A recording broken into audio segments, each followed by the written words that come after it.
you doing?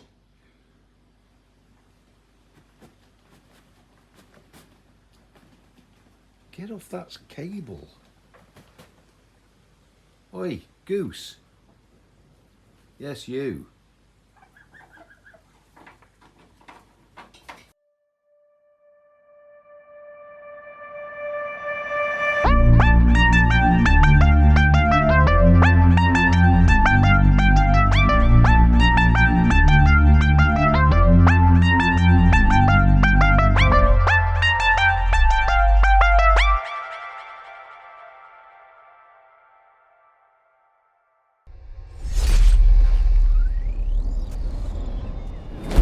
You back again?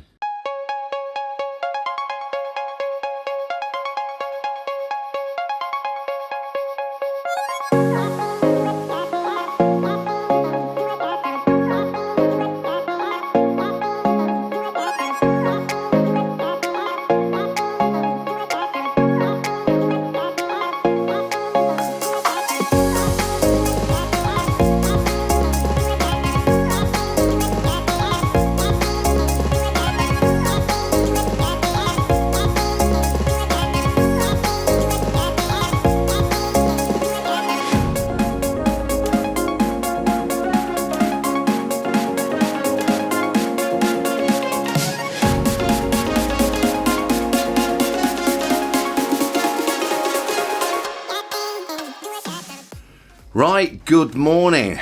Good morning it is. I'm in the man shed. I've got a bit of a fleece on because it's typical UK and it's cold and it was warm only a few days ago. Warm cup of coffee just to try and keep me warm. So let's catch up again then. Let's tell you where we are. First of all though, I just wanted to thank some of the local paramotor guys and some not so local as well. I had a bit of a meet yesterday. A few of the guys came down, brought a bit of a camper pod and a caravan and things like that. We had a bit of a barbecue and a bit of a natter, so it was good. Thank you for coming down. Sadly it wasn't flyable though, but nonetheless it was good to meet up. So I'm in the man shed. It is cold. I've shut the door, but I haven't shut the door because it's cold. I've shut the door because the bloody goose keeps eating everything. So if anybody needs a goose for Christmas, just let me know. So it's catch-up time then, where we are. What have I been up to? A few jobs then. I think the first job is just finishing the propeller. And as I've said, it's epoxy resin I've used just in the cracks, and we've sanded out or grooved out some of those cracks, put epoxy resin in there. A second lot of resin is glooped over the top. It sands fairly easy if you get it early enough. So I thought I'd gloop it on, some gloop through that hole. And just to make it nice, I've sanded the whole prop down. I mean, you're probably wondering why I'm going to so much effort for something that's just going to be used for ground testing. It's because when I've finished, I'm keeping the prop. Makes a nice ornament. Wooden. I can get some nice epoxy varnish on it. But from now it'll do for power testing on the old trike there under the cover. So we're going to wait for that to dry now. Took a while. Job's a good one. That side.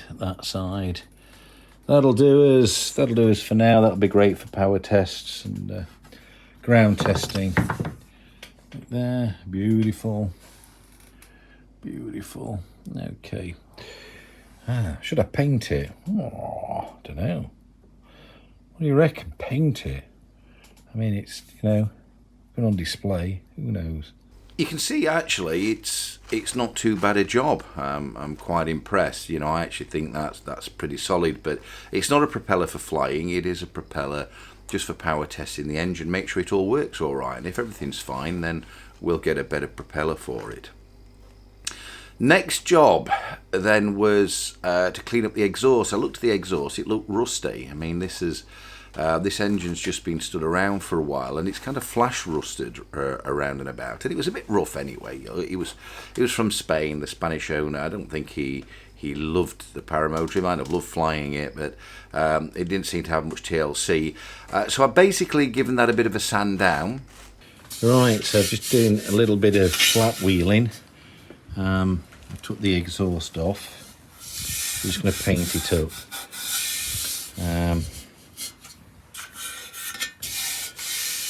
So it's not corroded particularly, just it's had this, you know, black paint on it, but we're gonna repaint it. Look at my hands. And just clean up these surfaces for better mating. We're matron. And then we've sprayed it with kind of a stove paint, but this is an extreme heat stove paint. I don't know if that makes any difference. The positive is it works in extreme heat, but I think most stove paints do. The negative is it's got a bit of a silvery grey colour, but I don't mind that. You know, it's some people prefer black on their exhaust bay. Silver grey, that to me looks fine. There it is, swinging around, dangling. So I'm just spraying it out here. We're not looking at a glass finish, so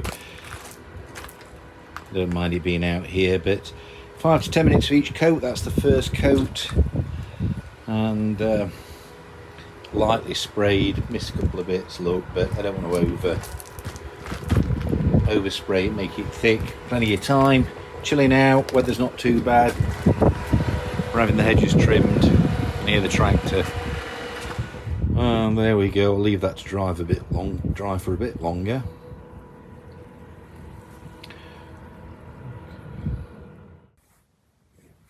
All painted up. Beauty, mate. Good stuff. Hey, we've had a bit of a tidy up. Got the old Astrial pins, or whatever they call them there. Did I show you them before? Whoa, can't wait to get them on. Need a wing. Clive Mason, we need a wing. What do you reckon, mate? So, anyway, what's that Paramotor? Oh, what's this? Oh my goodness, where might that be? Fat Paramotor HQ's the handsome chap there on the Paramotor. I was going to buff up the silencer. The silencer's kind of chrome. So it's not chrome. Silencer's, I think, it's polished stainless steel. Or is it chrome? I don't know. But either way, it's just covered in scratches and buffs. I mean, it really hasn't been loved very well. I did look at buying a new one, but it's just too much money. You know, it just for this engine and this trike, this is never going to be, you know, the top of the range thing. This is just going to be a good, functional, reliable trike I want to get me out flying again. So I gave it a bit of a clean up just to get rid of some of the dirt, but I packed him fairly quickly because there was no point in polishing out all the scratches because many of them were too deep. I did run into an issue though with the exhaust. Stupidly, the exhaust comes off in a couple of sections, and the very bottom section that attaches to the head is kind of a knuckle. And that knuckle, I think, is to allow movement and flex in the exhaust because of the vibration of the two-stroke engine. And I looked at the knuckle, and the knuckle needed painting. And for a while, I thought, well, I'll just mask round it and then spray it, and it'll be fine. But I thought, well, that's a bit of a bodge job, isn't it? And it's also looked a bit difficult just to get sandpaper and wire brushes and things like that around it while it was on the engine. So I thought, well, it's just three bolts. I'll just whip out these 3 bolts, take it off, and the job's a good one. But sadly, I broke one of the studs, so it just goes to show you. Sometimes you think something's going to be a quick job, and it turns out to be a long one. So, give myself a bit of a headache. I've took a little knuckle off there. Where is it? Here. That knuckle. And the only reason I took it off was just so I can clean it up and paint it. So it looks nice, like the exhaust. And typically, whenever you're just doing something you don't have to do, the bolt's sheared. Now, it comes out, it's a hole, can be drilled out. It's not like it's actually going into the head as such, but I've got some tools to try and remove the stud first. I'm just going to centre pop it, put a little drill hole in the middle, and then we'll use these before. You can see I had a bit of a problem with that way in the past, but we have these. I was going to try with a small one first, easy out. So put a little hole in the middle first and see how we go. The eyes of video are better than my eyes, but I've just centre popped the centre. Oh my god, the dogs are killing each other. And now we'll just put a little drill hole in it. So there, I've got the tiniest of drills. There's a small drill, pilot drill. The secret with this is not to snap it in the hole, because if it stays in there, that causes a problem. Put a little hole in there, just for this thread remover to bite, and let's just see what happens. Wish me luck. So I had a bit of an issue trying to get the stud out.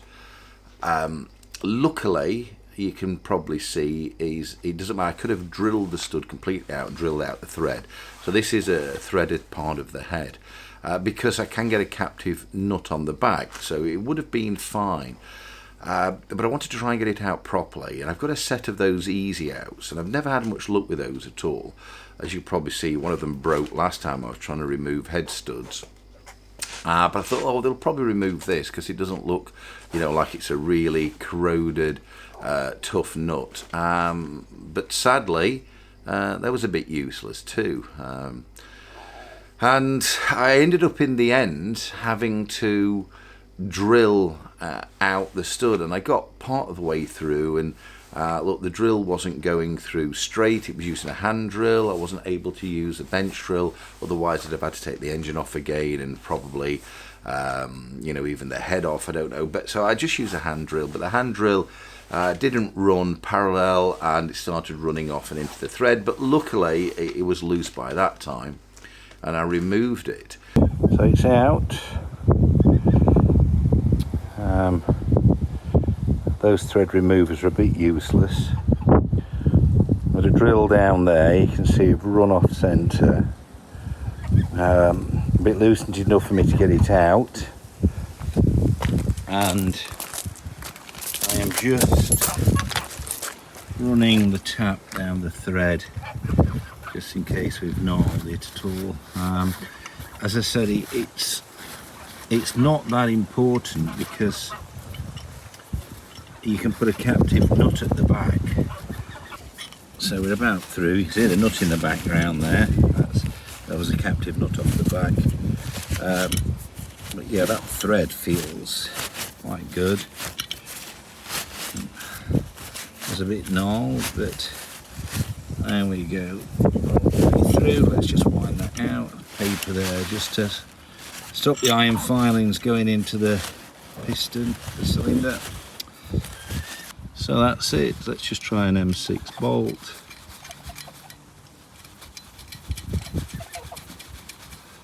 Yeah. I think the first bit of the thread's a bit loose, but it's probably where I drilled. The rest of it's tight, but as I said, we'll put a captive nut behind, and then as was on it, that's actually quite solid. I think that'll be fine. Captive nut with a washer. The job's a good one. I can finally get on with the business of cleaning these up.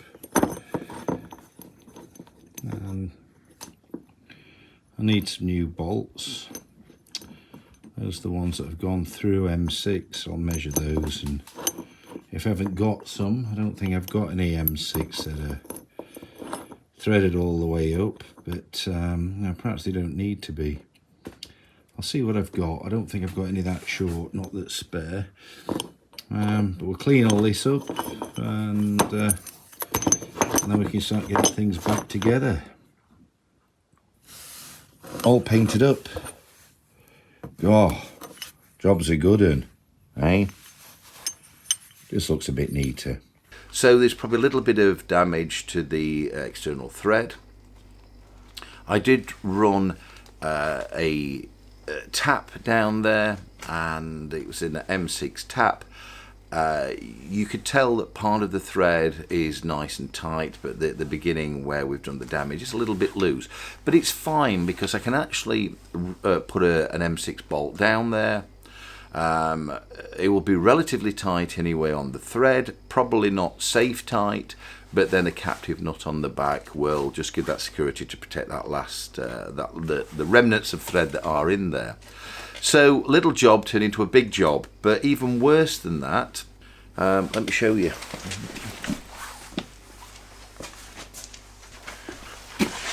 Oh, back, what was I saying? So even worse than that, let's hope I can see it's in product display mode.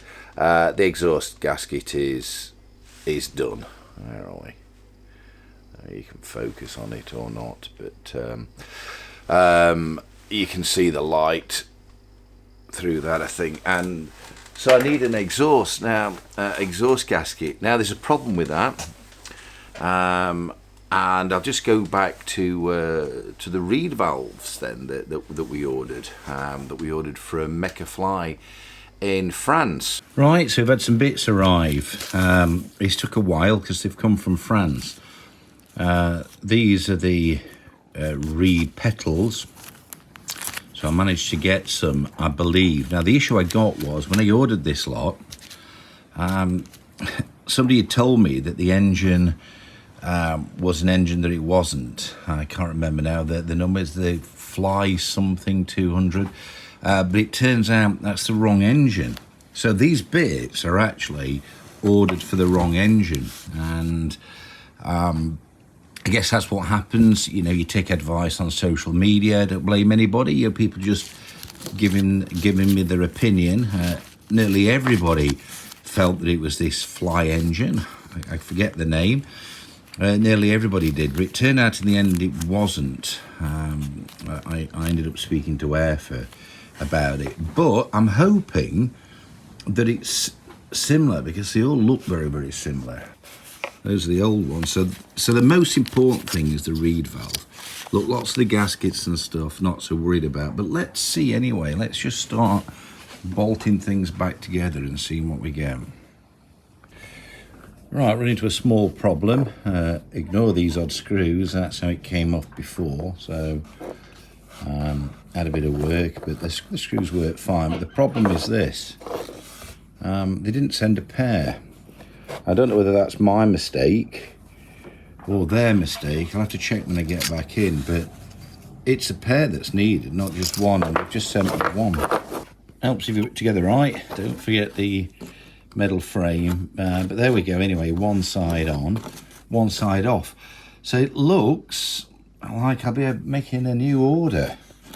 I've emailed them just to find out. It's probably my fault, but I'm normally good at those kind of things, but, you know, maybe with all the searching and the messing around, I'm tired and just missed it. But only one reed valve and not one pair of reed valves. So we'll see if we can get another one ordered. But at least I know they fit. Just turns out that they're twice as expensive then, likely, as I thought, because I need to. It does make me wonder then whether I should have just got a whole new reed valve assembly. Keep that as a spare. I'll have a think. I'll have a look how much they are again. Oh, gaskets here. Don't know whether they'll fit because they are off that McFly thing, and that Fly, is it R2? One's a something an F2000. That's right, or an F200, and mine's an R220 or something like that. But I'll have a look when I get back inside. It's all over the social media. I bought one of those. Yeah, it is the right size. A lot of the parts do seem to be compatible. We'll see if the gasket's the same. Yes, indeed. That fits perfectly. So we've got the right gaskets for that gizmo. I don't know what that's for. Don't know what that's for. I think they ordered that, I'm not sure, but half done. Half a job.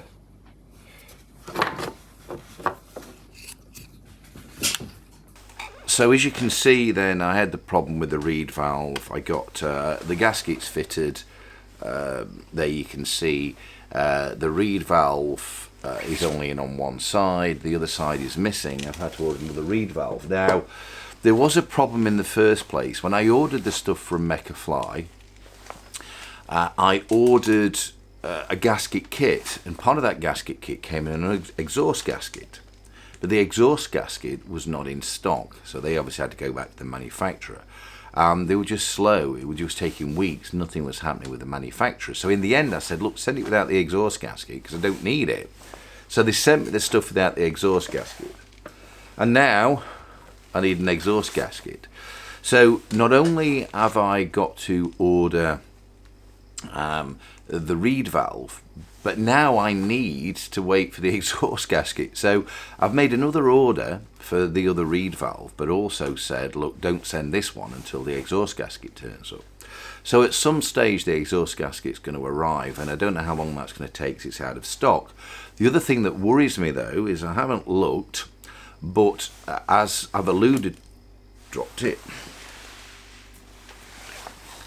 As I've alluded to in other parts of the video, these parts are actually for the Fly F200 motor, and mine is the HE or H&E R220, slightly different. I think mine's, you know, is it 2.2 litres? Sorry, 2.2 litres, that would be nice.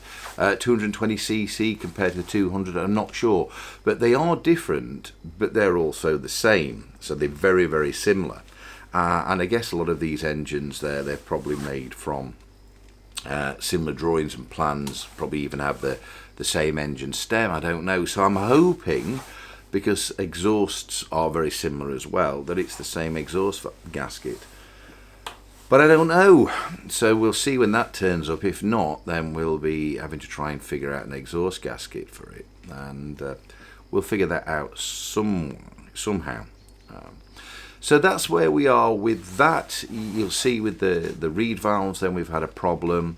Oh, the last bit then is the Paramotor throttle. Let me just show you that.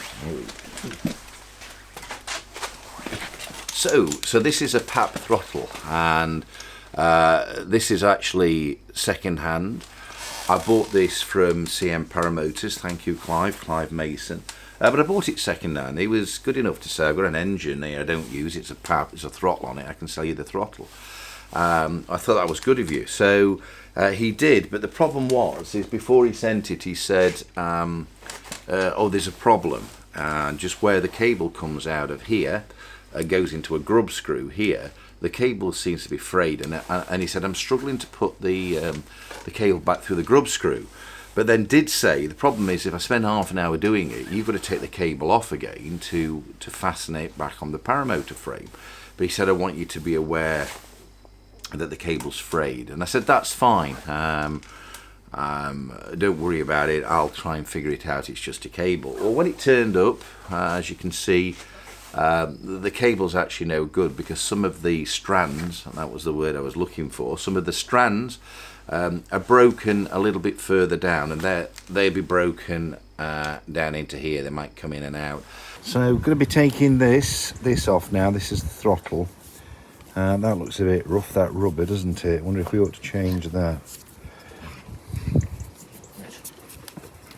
Try and clean this up. I'm a bit worried for this. I really ought to have checked for a spark at some stage, but I have to take this throttle off and see if we can fit the new one on.